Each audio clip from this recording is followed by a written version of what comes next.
All right, everybody. This is Stephen Ramsden coming to you live from Atlanta, GA. And this is This Week in Birding and Wildlife Photography right here on the Sunlit Earth Facebook group. And for those that don't know, let me unhighlight Steve Rushing. He's not talking right now. Let's see here. Let me highlight me. Look at me. Okay. So I run a nonprofit 501c3 organization called the Charlie Bates Solar Astronomy Project. We're located in Atlanta, and we've been in business since 2008 in the business of giving away free equipment and training on solar astronomy and an appreciation for sunlight in every form. We are currently active in 27 countries, and we are actually in 28 countries as of next week, as we admitted Ecuador. And I got to say I'm a little biased because I really want to go to Ecuador and do some birding. And so what better way than to get a buddy down there running my solar astronomy nonprofit who happens to have a spare room. So that will be fun. We've got a good show for you this week. And since we were spammed so much with porn and unsavory things in previous episodes, it's a little bit different getting into the meeting now. So people will be coming in shortly. They'll ask for admission and we'll let them in. But we record the interviews and the special guests, and then we leave them on YouTube on our playlist where they get 2,000 or 3,000 views over the next few weeks. So we are really happy to have Ray Hennessey with us this week. And Ray is, I've never met Ray, but I feel like I know him because I've used his site, rayhennessey.com, to learn about wildlife photography and to see what the professionals can do, and to wish I could do it. But he provides a lot of instructional resources for photographers in general, has several published books, has another website. You'll have to tell us the address of that with the books, but he's got a set of books called Birding by Color or something similar, where he separates his birds from different colors. And I think it's really awesome. So this guy's got a fresh and very cool way of looking at photographing the sun's visible light spectrum. And we are going to talk with Ray shortly. So the big thing this week in Atlanta, and I was hoping Buddy would be on with us by now, but let me see if anybody's in there in the waiting room. They'll show up if they are. The big week, the big story this week here in Atlanta, GA, where it's been miserably cold and rainy for the last couple of days, has been the otters. Buddy Harrell, one of our buddies on the show who's always with us, caught this otter over at a local city park in the middle of the city. You know, this is a city in a forest, people like to say. But, you know, we got all kind of cool wildlife. So we've got this otter laying on a log taking a nap after eating a big fish. And of course, I went over to find it after Buddy called me, and I spent 4 hours on 2 different days and never saw anything. But luckily, Buddy got some really cool pictures. And I like this one also. This is the otter meeting a goose, and my money's on the otter, especially after seeing one rip an alligator in half down at Lake Apopka last year, a small alligator. The otter is not to be toyed with, let me tell you. It looks like you want to go up and pet it and give it a big kiss on his little puppy face, but you would be missing a large portion of your face if you did so. Super cool that this little fella or lady is running around in our local city pond. And this is the time of year for it. We do normally see these otters and beaver and even minks run around the city a lot during the winter time. And Steve Rushing is on the show with us already. And he and I have seen him over at our local nature preserve that I run, the Clyde Shepherd Nature Preserve, well, I help run. And this is the time of year to see otters. So if you see something out there swimming around that looks kind of odd, you know, give it a good look, because it may just be a river otter, which is awesome. The other thing I've been doing is trying out these different fried egg dishes on my cast iron skillet. No, just kidding. This is actually slime mold. And since it's been cold and I'm still isolating for the pandemic and all that nutty garbage, I've been growing slime mold in the, originally in the dining room. And then the wife made it clear that was not going to be the case. So now it's in the garage, and I've been making up some different augers and seeing how this mold grows. And it's really a fascinating thing. And it's also a direct result of sunlight. So there's Buddy now sending me a text message. Let's talk about Buddy's text message. Alexandra and he are trying to get in now. Okay. Let's see where they are. The link, if you're listening, the link is on the Facebook page. Let me send that text message real quick while we change over to Steve Rushing to say hello to us and see what's going on in your part of the world, Stevie. Well, hello, everyone, and hello, Ray. I'm looking forward to this. I'm a great admirer of your work, and I follow you and pick up a lot of great ideas by doing that. Same cast of characters hanging around, although the activity, the singing and the moving nest materials around is really picking up. Maybe spring's not that far away. Yeah, I have to agree. Ray, we've got a few other people that are trying to get in right now. And I really appreciate you coming on the show. And how are things going up in New Jersey? It's cold up here too. It's funny. It's cool to see the otter photo because I was out in the water yesterday photographing some tundra swans. And right when I finally got out, I was in for like about 2 hours. And when I got out of the water and finally unzipped my dry suit, which was completely covered in ice, that's when a river otter runs out and goes right into the body of water that I was in. And I was like, oh man, it would have been so cool to be in with my camera in the water with the otter. But yeah, bad timing on my part. So yeah, and I feel like I was with you because I read that and watched your video that you put up about that on the internet. Yeah. Yeah, that's really cool. Pardon me while I'm sending an invite link to a couple of people. Sure thing. And, yeah, definitely. You probably have already noticed this, but I'm a extraordinarily talented IT professional, and everything I do runs perfectly smooth, and there's never any hitches. There never are when you do live shows. I know all about that. Right. So, Steve, did you see any otters this year around your place? I have not. Yeah, there's Alexander now.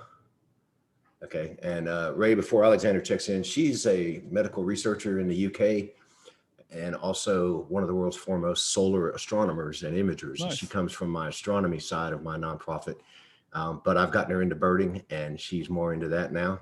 Alexander, how are you this morning? Please give us a 30-second English accent to start things off correctly. Hello, it's actually evening, so it's like 7:10 in the evening here. And I just wanted to say I saw a barn owl again this week. Yay! Where did you see that? Like 2 in like a month. It's crazy. And this was a definite barn owl. Was it posing in your garden? Oh yeah, flew really slowly across the front of where my car was, and it was like, wow, that is just the best sighting. Yeah, absolutely. And I know Ray's been down to Lake Apopka a few times, but probably the greatest photo memory I have in nature is filming that barn owl flying down the side of the canal, just right in front of my camera. I had perfect settings with the 600 lens, just perfectly set up for in-flight, and it just flew right at me, flew right by me, and it was just one of the greatest experiences yet in birding. We awesome. We love our barn owls here. Ray, I also noticed that you had a video showing you live processing a couple of red-necked grebes. Oh yeah. Yeah. And we've got a redneck grebe sighting here in Atlanta, which is unbelievable. Nice. Yeah. And, of course it's been so foggy that you couldn't see 3 feet in front of you for the last 3 days. So I did go yesterday and look for the grebe, and I did see the grebe, but the photo looked like an old English mist commercial or something. You could barely make it out. So when you were bringing your photo down to make it look silhouette-y, I was like, shit, man, you ought to come here, because I was having to bring mine up to make it look that way. Yeah, doing the opposite. Nice. Yeah. But I rarely see that species in here in New Jersey, so it was nice to spend time with them really close up in Alaska. Yeah, that was a beautiful shot too. And Buddy, who hasn't checked in yet, hopefully he will, just made a post on our group page a couple of days ago about, we all learn together. Some of us have a little more experience than others, but we're all people who use reason and people who appreciate sunlight in our group. And Buddy was just making a post about how he just realized that the nostrils on these birds are see-through. Yeah. Yep. And then you can see from one side to the other. And that was one of the highlights of your processing video. And I was really, really glad to see that. So it feels like cool. you're already a part of Sunlit Earth, man. And Nice. we're glad to have you on here. So tell me a little bit about rayhennessey.com. What is going on there? Yeah, definitely. Is it cool to share my screen and I'll show stuff? Absolutely. Let me make you a co-host real quick. All right, cool. We had to turn that off for everybody because we had some unsavory incidences in recent shows. Like it. All right. All right, there we go. Should be able to see my screen now. I do. All right, excellent. Yeah, so rayhennessey.com, man, that's where I share everything. So I have new photos that go on here every single day. I've been doing that for not on my website, but on social media for probably about 6 years now. I just share a new photo every single day. But since I've kind of put this website together, it's been running for, I don't know, maybe a couple years now, where I have a new photo go on here every single day. So you know, for anybody interested in wildlife photography, mainly birds, it's a great place to just check out a new photo every single day. But I also just, it's kind of like the hub of all my stuff. So, you know, I have a YouTube series. Actually, I have multiple YouTube series and videos that I do. And so I share a lot of that stuff. I have, as you mentioned, here's that photo you were just talking about with the redneck grebe.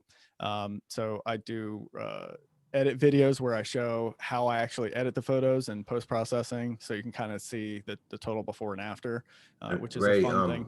We sometimes people will break in and ask questions, and I wanted to comment here that I watched your video on that just earlier today, and you know, I've tried to do that myself, but yours are a lot more interesting, man. And you seem to cut it down to less technical stuff and just more watching you work and why you're doing the actions you're doing, rather than explaining every single step of all the Photoshop keys. Is that conscious on your part, or do you think that's just your personality? Yeah, you know what? It's conscious for two reasons. Number one, I think it's neat to show people how quick some of these edits can be once you become really proficient in Photoshop. Just to give you an idea of how I got proficient in Photoshop, I've been working as a professional photographer, both for myself and other photographers and studios for over 20 years now. So the first 15 years of my career were working for other photographers, just sitting and editing in Photoshop 40 hours a week, year round, you know? Wow. So I got really good at Photoshop.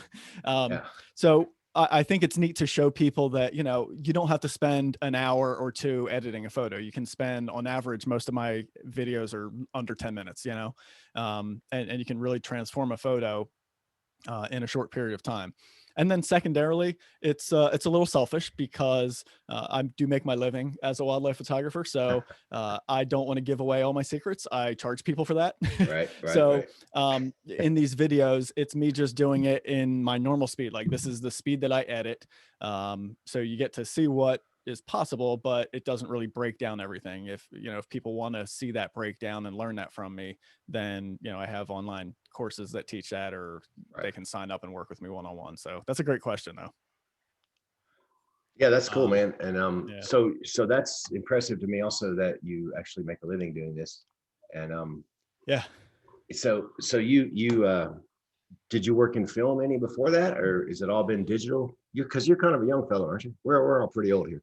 I'll be 40 in about a month. So cool.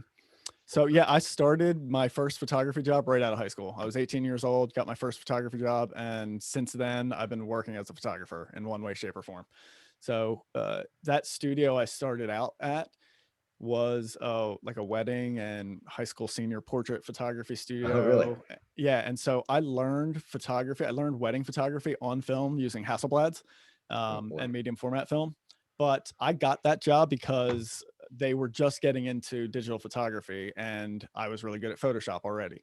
So they hired me to kind of help their digital side of things, and, you know, to kind of put things into perspective. The year I started there in 1999, the camera that they had was a Kodak digital camera, a DSLR, that cost $12,000, and it was 2 megapixels. Yeah, man. You're talking to a guy who's been doing astronomy filming. I'm 55. Been doing that since the early 70s, mid 70s, when you got the speed of the film, and that was it. And you were I've taped instant cameras to eyepieces when I was a kid and took really terrible shots and thought I was like Carl Sagan, man, because it was awesome. But it's amazing to me because the human eye I really can't detect a whole lot more than about 6 megapixels in a camera. Yeah. And just the functioning of the eye. And that's what our group is about, is appreciating the way in which the energy created in the core of the sun is really responsible for all of this beauty. And we're just manipulating these wavelengths of light, making them appear more beautiful. And that's what we're trying to do with this, to accentuate the solar astronomy part of it. Nice. But there's so much more technology and capability in every piece of gear any of us are using right now that we're barely scratching the surface on what can be done. Would you agree? Oh, very much so. Yeah, totally agree. And Richard Clark is just entering our meeting, and he happens to be a professional school yearbook type photographer also. So I'm sorry that he missed that. So much more. Hey, Richard. And gear any of us are using right now. Yeah, so you should probably turn something, or I don't know, you're getting a lot of echo. Much so. Yeah, totally agree. And Richard Clark is just entering our meeting. There he is now. I'm going to mute him. Okay, good. Now, Ray, I've noticed in the past that you've posted about guided bird hikes to different parts of the country. Yeah. Can you tell us a little bit about that, and where we find out more information about that? Because that seems like a really fun thing. Same thing. It's all on my website. And it's mostly in New Jersey, but I've started kind of moving into other areas as well, slowly. So on the website, I have the workshop section here, and I have it broken down into the different ways of working with me. And so my most popular workshops are these anytime workshops, and they're labeled as such because they are one-on-one workshops where photographers come out just with me, and they schedule it kind of anytime that works for both of our schedules. So they're not preset scheduled things. And then I have them all broken down into seasons, and then the different species that are, a really good chance that we're going to get during those seasons. So, with spring coming up, I'm already having tons of people book these warbler photography tours, and they get to come out with me, and we'll either target specific species like I have here, and I list the dates and the general areas that I'm going to be taking people to photograph them. And then I also have outings where they can just do like a half day or a full day workshop and see a wide variety of species, because we'll spend 4 hours, or if it's a full day, we're 10 to 12 hours we're going to spend out there. And we get to just go around and see a lot of stuff. But I'm also starting to do some destination stuff as well, which those are all listed under my my group workshops. And so it's like I do Common Loons in New Hampshire, which is sold out already, and I have a waiting list for 2022. And then just this year, this will be my first time running a workshop out at Dry Tortugas off the coast of Florida, out in the Gulf of Mexico, which I'm really excited to do that, because it's like camping out there on this tropical island for 4 nights. Yeah, man, that is really awesome. And I was over at your other site. In fact, I'm there now, the learnbirdphotos.com. Oh, yes.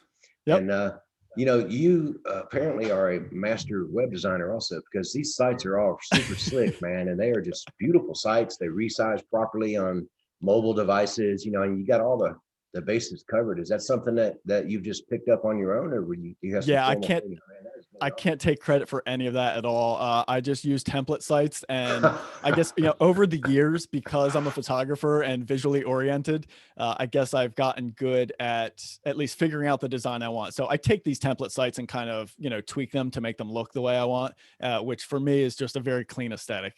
No extras, no mess, just keep it clean content, make it all about the photos, and that's the goal. So that's a great point. That's cool, man. So this is Thinkific sites that you use? It is. Yep. And is it fairly easy to use, or do you have to have some coding experience, or?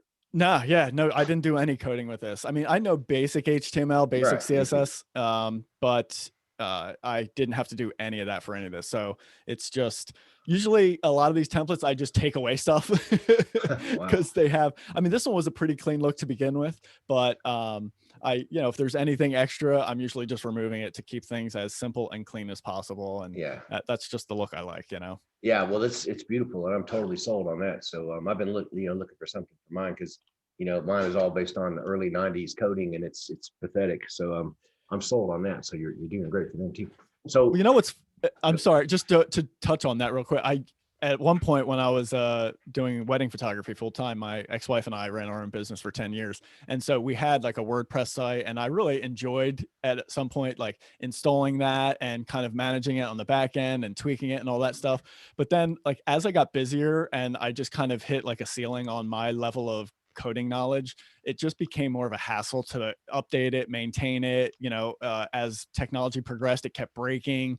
And so I finally was just like, I just gave up on all that and just went to, so my main website, rayhennessey.com, is run off of Squarespace. And then the online courses are Thinkific, just because they're set up to kind of do those chapter course, kind of follow along things perfectly. Yeah. And I'm exactly in that same spot, and I'm glad you said all that, because I'm off the fence now, because I'm all my stuff is so complicated. We've got over 1.5 million students with photos of events and this and that, and it's all so cumbersome and complicated. Oh my gosh, yeah. That it's just impossible to find anything on there now.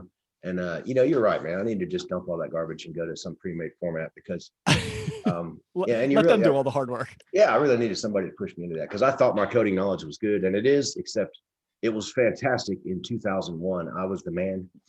But it's impossible to keep up with the advances being made in that right now. Yeah. So, yeah. Oh my God, look at that hooded merganser. And are you showing us that photo? Yeah, I just was hopping into my Lightroom catalog just to show a photo as something different instead of the website. That's all. Yeah. Would you mind showing us a couple of your favorites? Yeah, definitely, man. Maybe talk a little bit about the photo.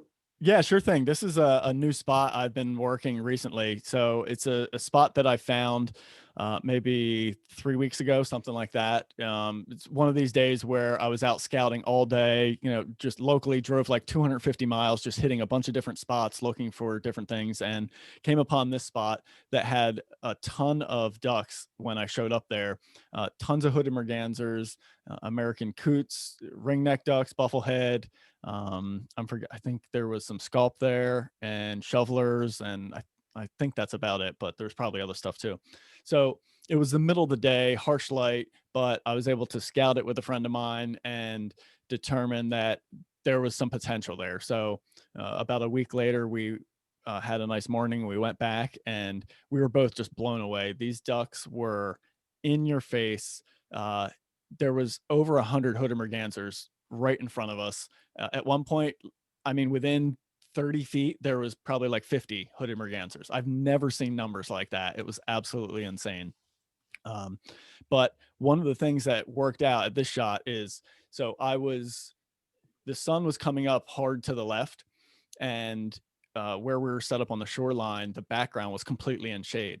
And so the size of this lake and the angle of the lake this time of year, you actually get the sun on these birds in this one spot less than 5 minutes after sunrise, it's tough to find that anywhere, to get that absolute first early morning light, So when we got that early morning light, I just exposed for the bird and then let the background go black. And I love this look. It's one of my favorites to try and shoot with light like that. I'm not hearing you. Sorry. Yeah, so that's maximum atmosphere that sunlight is traveling through to hit the bird, which gives you a really reddish, orange tint. Talk about the golden hour. That's more like the golden second. Yeah, watch. If I show you the earlier photos on that one, they get even more. Like this was maybe 15 minutes after when the sun first hit, that color you were talking about. Like here, this one's perfect. Like that rosy, soft glow was just ridiculously nice. Yeah. Mm-hmm. Our telescopes that we use in the solar astronomy part only see that wavelength of the sun. Oh, wow. Yeah. It's called hydrogen alpha, and it's as red can possibly be. So sometime maybe I'll have to share some of that with you. But yeah, very cool. Yeah, that's now, were you in your dry suit? I've been kind of snooping on your Facebook page for months now, just watching what you're doing, man. Yeah. And I've seen you in some dry suits. I know you've got some blinds and some camouflage gear that you use to get better shots. What is a typical hideaway for you? And do you use them always, or just very rarely, or how do you do it? More rarely, but I'm doing more and more. So this entire shoot was just laying on the shoreline. So, it's, let me go to just that folder, because I think it's interesting to show people the variety you can get from simply from simply just being in one spot and shooting differently. So I think that's an important thing for people to realize. Now, when you say laying on a shoreline, are you using a short tripod, or are you hand holding, or? On this one, I use a ground pod. So it's basically like an upside down Frisbee with, I have just a pan tilt head mounted to it. And so that way it holds the camera really low and supports it. And then I can just easily kind of pan and tip around to kind of follow the ducks around. Now it's freezing in New Jersey, right? Yeah. This stuff was, I mean, I think it was the first morning we went there on this one, it was like 18 degrees or something like that. But it was not windy there, so it wasn't that bad. But that's a morning's outing right there. Like, and this is all the stuff that I kept. So you can see like the lighting is just from all over the place. So you get these beautiful front lit images like that with just the best golden light. And then mere moments later, you know, you can shoot depending on the angle and get like a really dramatic side lit, interesting shot like that. And then it can transition all the way into like heavily backlit stuff where it's just kind of more about like the outline of the bird like this. This is an American coot feeding on some grass there. So just a wide variety of stuff. That photo. Yeah. Love those water drops. And, you know, even before sunrise, you know, shooting in these soft light conditions can yield some amazing results as well. So yeah, this particular outing, just laying on the shoreline, one spot, never moved, just laid there. The kicker was this whole shoot was under an hour. Like usually I'm laying for hours to get these birds, but there were so many and they were so cooperative. Like 45 minutes in, I looked at my friend and we were like, "You ready to go? Let's go." Cause it was just so good. So you are clearly a fan of the floating hide stuff. Oh, go ahead. Yeah. You're clearly a fan of picking a spot and laying there rather than the constant moving around, right?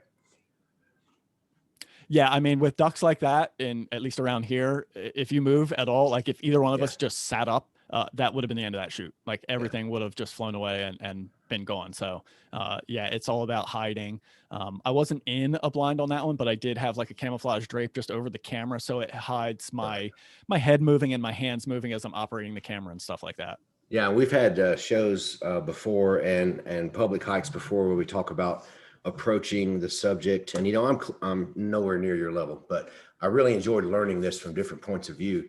And it's always seemed to me that rather than, you know, the people who like to hike and then take the occasional photo, it's just way better to sit somewhere and hide out and be quiet and let the birds come to you.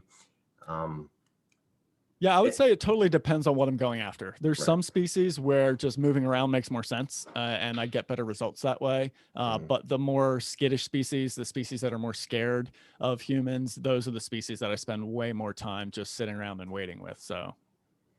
Right, now you use a dry suit sometimes when you're there you go. Yeah, this time of year it's definitely a dry suit, but this photo you're looking at right here is in the summer, so that's like my floating hide rig right there without any of the camouflage on it. And this is a homemade system, you know, other than the boogie boards I bought. I took folding table legs, just cut them down to size so they actually fold flat, and the whole thing fits in the trunk of my car.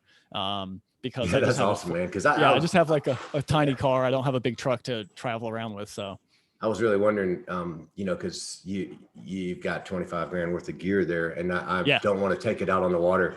I'm just not good enough to do that, man. So now I kind of understand you've got a pretty solid setup going there. Yep. Yeah. So it's a tripod column that's actually upside down. It actually, it hangs. So I can actually raise and lower it. So when I'm moving from location to location, I can lift it up and get the camera like a good foot off the water. So that way any small waves or splashes don't hit it. And then when I get in position, I can lower it down to these rails and it's about 2 inches off the water. So I can get a really, really low perspective, and those rails prevent it from falling into the water.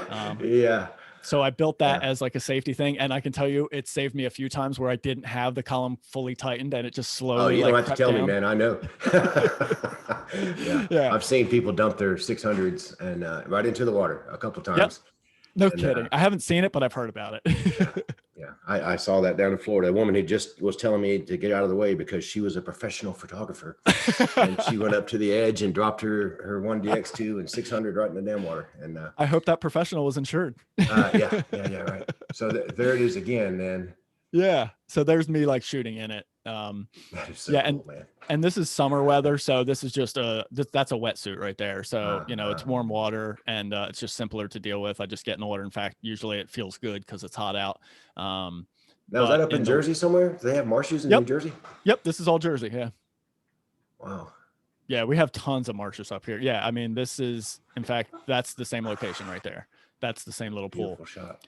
And so here I can show you that particular location yielded these photos that I'll bring up in 1 second here. One of my most amazing encounters with black skimmers. And I actually had them flying around me and slicing through the water right in front of me, and so close that I could actually hear their bills slicing through the water. So holy smokes, look at that photo. There you go. Wow. So that's the shot that came from being in that floating hide in that pool of water that you just were looking at. For several hours, I'm assuming. Yeah, actually about an hour and a half. And for a solid hour, I had probably about a dozen skimmers just flying around me, coming at me and slicing through the water like this and catching fish like that. Good Lord, look at that. This is one of the neat things. I'll show you one of these. See how the water's erupting in front of it? Yeah. Those are little fish getting out of the way as it's coming at them. Yeah.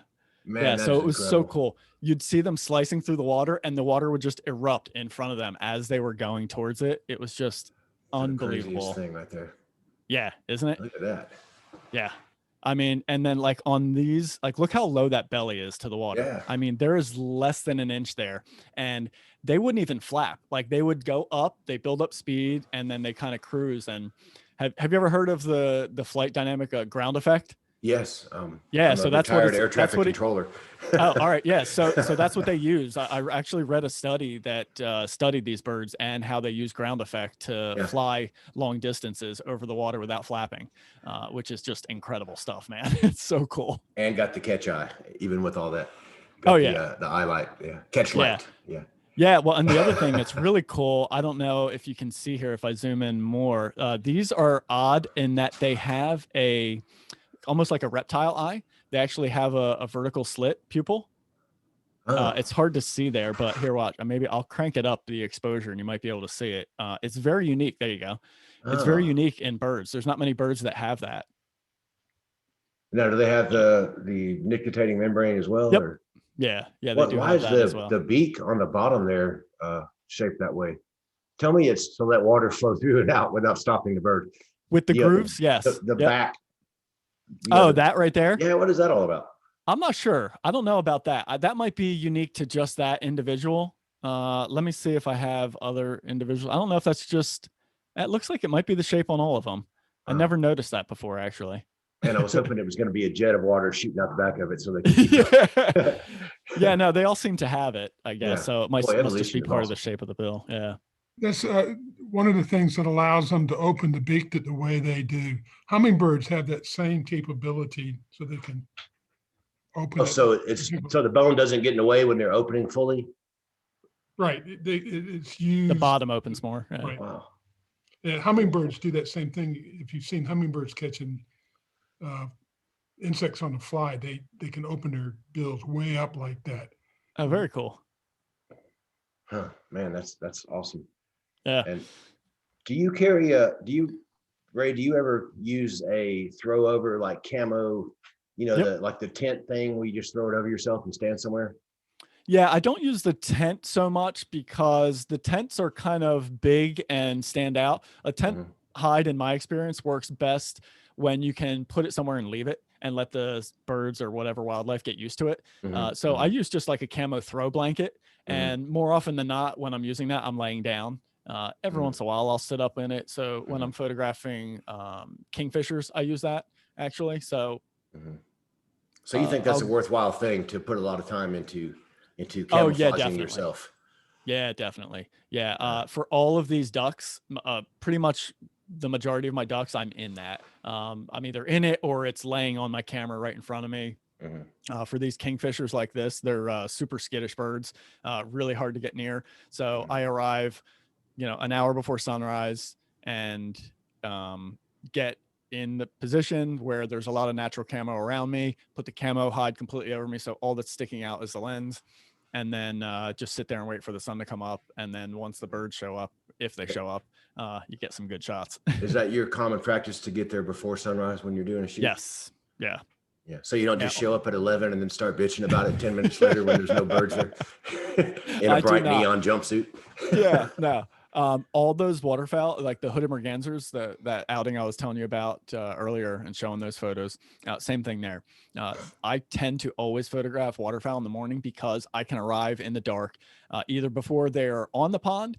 Some ponds, the birds will just arrive in the morning. Right. But if they're overnighting on the pond, in my experience, and I don't know scientifically if this is true or not, but ducks don't seem to have really good night vision, or if they do, they just can't see as well as, like some good species that can see at night. So even when ducks are overnighting on a pond, I can usually walk in under the cover of dark and they'll hear me and move away, but they won't flush, they won't leave. Right. And that's a big difference versus if I arrive in any kind of daylight, they're going to see me and they'll fly away. And then it's, they're probably either not coming back or not coming back for 3-4 hours. For a long time.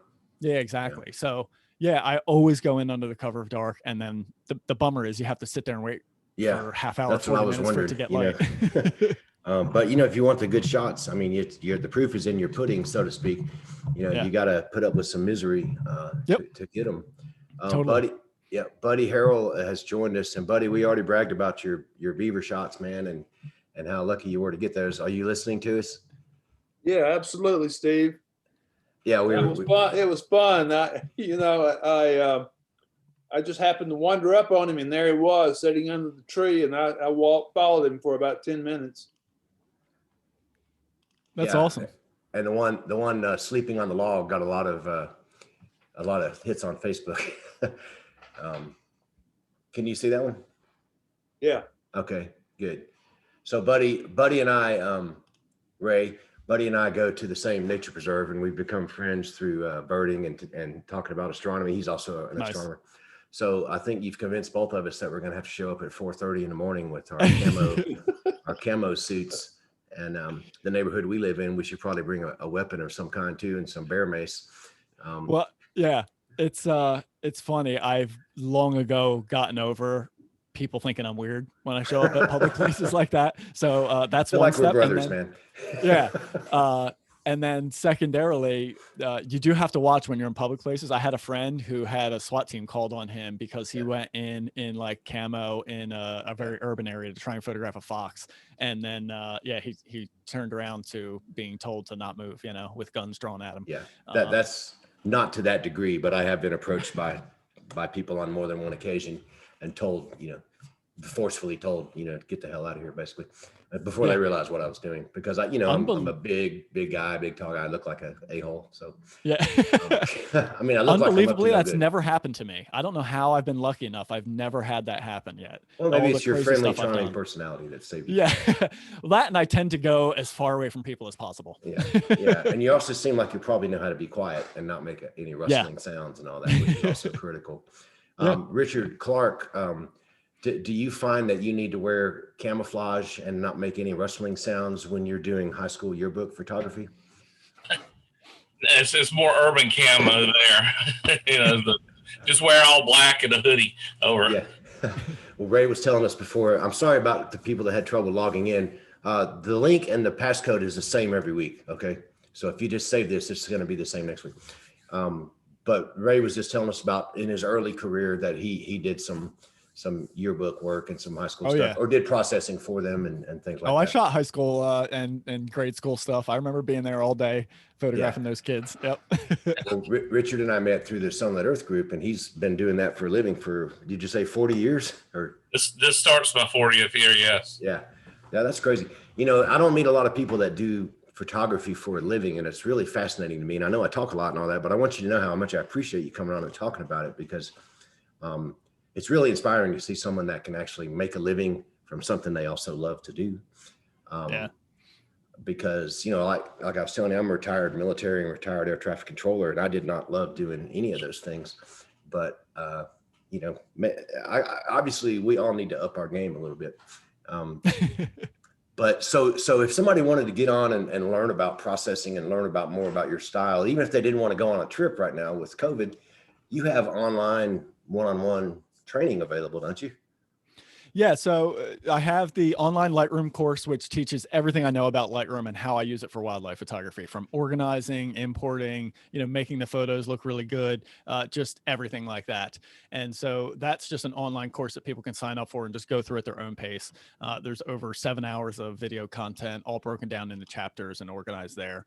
And then separate from that, I have just online one-on-one sessions. So, you just sign up and we schedule a Zoom session. And those are really nice because then whoever works with me can share their screen with me, and I can kind of walk them through the edit and stuff like that. Or I can share my screen with them and show them different ways of trying things. And it's all recorded, and then they can download it and have that to watch awesome. over and over again. So it's actually almost better than doing it in person, just because of how easily we can record that session and they can watch it over and over again. Yeah, and I've tried to do broadcasts like that with my photographs, and I don't know nearly as much as you do about it. I'm not bad at it from my astronomy processing, but they don't ever seem to come out coherent, and it's not as good as yours. And I've looked at your, and it's just really a ton of work you've done and put into this, and well worth a price of admission, so to speak. But thank you. What a great resource this is. And I didn't realize how many of my friends already knew who you were before I invited you onto the show. Nice. I thought it was my little secret, man. Here's this dude over here. But then all of a sudden, everybody already knows who you were, and I'm nothing special, which is the story of my life. You're still special. Don't worry. Oh, thank you so much. So did anyone have anything they'd like to speak to Ray about? Yeah, ask away, man. I'm an open book. And Alexandra, do you spend a lot of time processing your nature photography, or do you just take it off the camera and go? I just take it off the camera and go. Boo. Good for you, though. And Ray, what would be the number one thing? I already know the answer to this, I think, but what would be the number one thing you would suggest for people that have some gear and they're starting to be interested in this to improve their image? As far as shooting, someone who's just starting out and knows very little. Yeah. As far as getting better photos, stop watching this stuff and learn it. Just go out and shoot. That's the best thing people can do. I think it's great for people to, listen to, videos like this, listen to other photographers teaching, read stuff. That's all good and helpful. Looking at other photos for inspiration online is really good. But the single best thing I tell everybody I work with is just go shoot. Just go shoot, go shoot, go shoot. There is no substitute for having the camera in your hands and just being out there. You learn so much more that way than just sitting behind a computer and watching other people. I think it's a great way to get ideas, but just putting that time in the field is so much more helpful. Yeah, I totally agree, because after just 4 or 5 years of doing wildlife hot and heavy, back then, if I'd watched one of your tutorials 3 years ago, I wouldn't have understood most of it. But now that I've been doing it for a while, I can totally see the nuances and the differences between what you're doing at this level and what I'm doing at this level and how to get there. I always tell people, stop shooting in JPEG. Shoot in RAW. Yeah. But it's a great hobby, and a lot of us here started it because of stress in our lives and other things that we were doing for a living. And again, it's really cool. I would hate to think that being a full-time wildlife photographer has also made it a stressful thing for you. I wouldn't say stressful.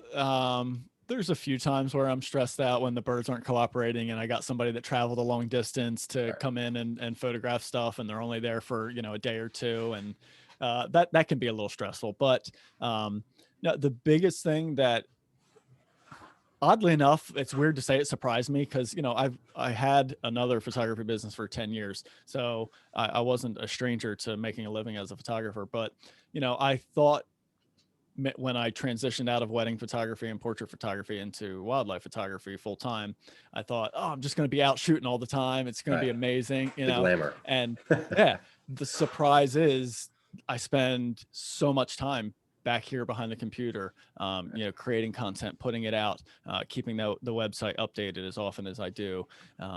making new online courses, doing the existing, scheduled stuff I have. I also have, which I haven't mentioned yet, I have a mentorship program, which is, the ability for people to work with me on an ongoing basis. So they sign up for a monthly mentorship, and, they submit photos to me. I give them video critiques on their photos, tell them ways to fix it in post-processing, things to think about when shooting in the field, give them, ideas and suggestions of things to do when they're going to go out and shoot again. So all that kind of stuff, it takes up time me being out in the field, And you having fun. Yeah. And it's not to say that it's not fun, and it's not to say that I would trade this at all. I absolutely love that I'm able to make a living doing this. Right. And, but a job's a job, right? And anytime you have exactly. to do it, it's not as fun. Yeah. That really is a part of it. There's just a lot more behind the scenes that goes on than just being out and shooting wildlife all day. And I was looking at your Birds by Color series. What gave you this? What gave you this idea? This is something I've never seen before. Never seen this approach before, and I think it's wonderful. Yeah, thank you. That came about. God, it was years ago. It was when I was doing more writing for my website. Like more longer form blog posts and concepts and ideas like that, and it came up as an idea for me to share collections of photos that way. So I did a blog post series like this. I did Birds by Color, and I just shared a bunch of favorite photos, all with similar colors, and I got a really good response. So then more recently, when I started trying to put together some books for sale and stuff like that, I figured that would be such a great way of doing it as well. And so I just put together these little Birds by Colors, and they're just I think I designed them myself, but they're all purchasable through. I used Blurb is the online book service. What was it called? Blurb, BLURB. Yeah. Are you seeing the pages I'm flipping on the screen? Yeah. Yep. This is such a well-designed site. I'm just so jealous, man. Thanks. And this is just one of the books available on Ray's site. And what a great gift that would be, man. Just for somebody who loves birding and maybe doesn't get out as much as they want, or perhaps during a global pandemic. I've heard that can happen. Yeah. I mean, to have something available just to look through like this, and they're all just top notch photographs, man. Thanks, man. That is so impressive. So, Ray, I have a question. Ask away. So, I've got a long background in portraiture also. Do you find that your background in portraiture helps you in your wildlife photography? 100%. Yes. I talk about that on my podcast all the time, in that my use of composition and space came, and especially my use of lighting with backlighting, it all came from my portrait side. I learned it all with the portrait side of stuff. That's where I was able to hone it. Not all people, but most people are a little bit more controllable and under a portrait situation than wildlife. Some maybe not, but most. And so I was able to kind of dial in those settings, figure out, really understand backlighting and how it works and how my background needs to be for that. And also, compositionally in my wedding photography, I was a big fan of just shooting like a 35mm prime and making the couple, like the wedding couple, smaller in the frame, showing off where they were instead of just a close-up portrait. And so all of that kind of stuff really just honed my composition skills as well. And as soon as I really started getting much more into bird and wildlife photography, all those things helped out so tremendously, and I think really defined my bird photography style. If it wasn't for that, I think I'd probably be shooting a lot more standard bird photography, like I see out there. So yeah. I was noticing your deer head behind your head in the video, and I was looking at the split lighting ratio. Yeah. And I thought, he's got some background in the portraiture doing that. Do you use any kind of with any of your birding? I know probably on location not as much, but do you use any kind of fill flash? No, I have a few photographer friends that do use fill flash in their bird photography. For me, I'm just not a fan. I don't think there's anything wrong with it. I don't have a problem with it. I just prefer to use available light, and like like we just talked about, I got good at seeing and understanding available light. So I feel like I can usually kind of manipulate it the way I want. That being said, there are some ideas and some things I'm probably going to play with flash with coming up. I just actually found a woodcock the other day that was doing its courtship display, which was really neat. And so I have an idea that I want to try and go back because they pretty much do that like a half hour after sunset. It happens pretty late in the day. And so there's not much light. So I have an idea I want to try, and it uses flash, but instead of using it just as like a fill flash, I'm going to try and get creative. I want to do like 2 off-camera flashes, Right. trigger them with remotes and stuff like that. And thankfully I have all that kind of stuff from my portrait days, you know? Yeah, Go ahead. I was gonna say I use it actually just almost 100% in my what I call my birding studio, and I've got where the sun comes up almost 3/4 behind them, so I get a little rim lighting, and I can fill it with the flash, and that it just it gives a little more depth in the color that way. Yeah, it's perfect for that. Cool, man. Yeah, that's awesome. Right. Sorry, I'm if it looks like I'm stretching my neck and it's because I have so many monitors in front of me, I can't tell which one I'm supposed to be looking at any one time. But so our guest has been Ray Hennessey, and the main website is rayhennessey.com. And as if I wasn't a big fan before, I'm a super huge fan now.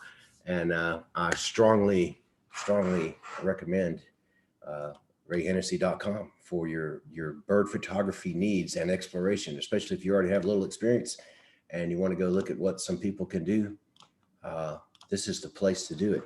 So on our and Ray, again, I kind of realized it, but I didn't really realize how busy you were and how this is your job and all. And I really am grateful that you would take an hour on a Saturday and hang out with us and get nerdy. Yeah, man. Thanks you. I appreciate it. And if I can just give one other plug too, real quick.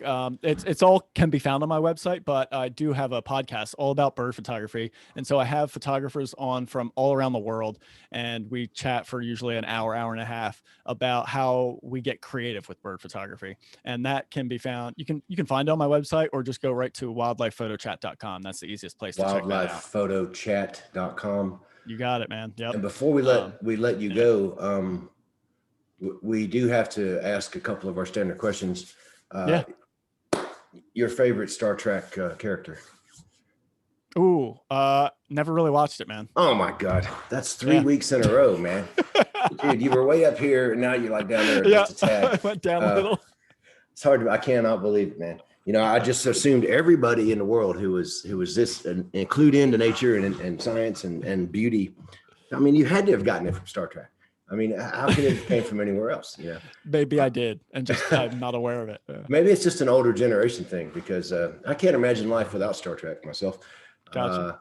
I expect you to have an answer for that next time we talk. Yep, you got it. And well, that's really the only question that really matters. Okay.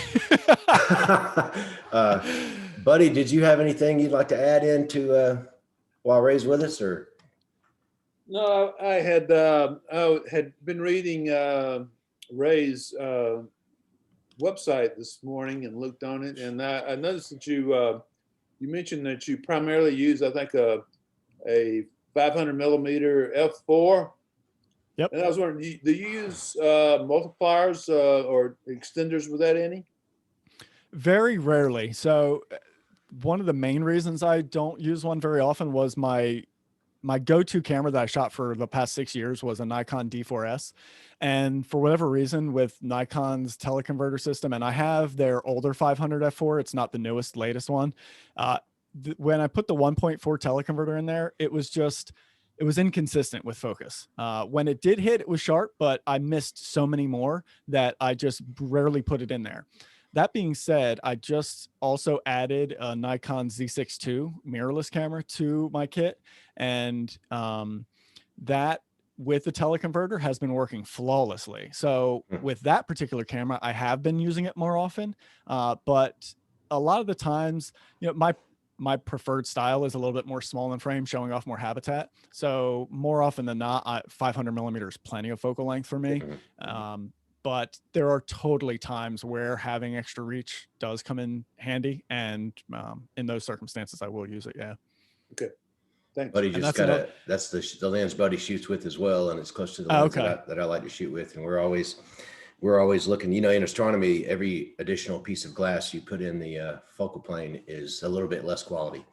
Yeah. No matter how expensive it is, it reduces it just a little bit. But Sure. boy, they've really come a long way with these cameras, though, with these lenses. Yeah, they really have. Yeah. To have the clarity they have. Yeah, and the brand new fun thing I've been doing with the mirrorless camera is the video features on it are incredible. Yeah. And I have a setup where I can actually record through my viewfinder while I'm shooting. So I've been putting out these behind the scenes videos. I was actually editing one right before we started this, where I actually kind of take people along with me. So I have a wide angle camera showing the whole scene, and then I cut through to show you through the viewfinder as I'm taking the photos, Yeah. and then I show you the final photo. Yeah, So it's like going along. Yeah. I've seen one of those, and they're really, really professionally done, man. I wish I could do all that. The rig is insane. I have so much gear hooked up to the camera. It's absurd. It's like 30 pounds worth of stuff. And I have to hit record on 3 different devices before I even start trying to shoot. It's crazy. How many Sherpas do you have now? None. But No I need some, Sherpas? man. No, man. All right here on the shoulder. Wow. Have you determined how you're going to work me into all your videos now? I have not, but we'll talk about that. Because you know I'm quite handsome. You've probably noticed that Yeah. already. Yes, of course. Yeah. Well, man, thanks again. And Yeah. unless someone has some questions or any comments, I would like to say thank you again to all of our viewers. And next week's guest is I forget, some guy from somewhere. He won't hold a candle to Ray Hennessey. I can tell you that right now. Until next week, when I say, man, you're way better than last week's guest.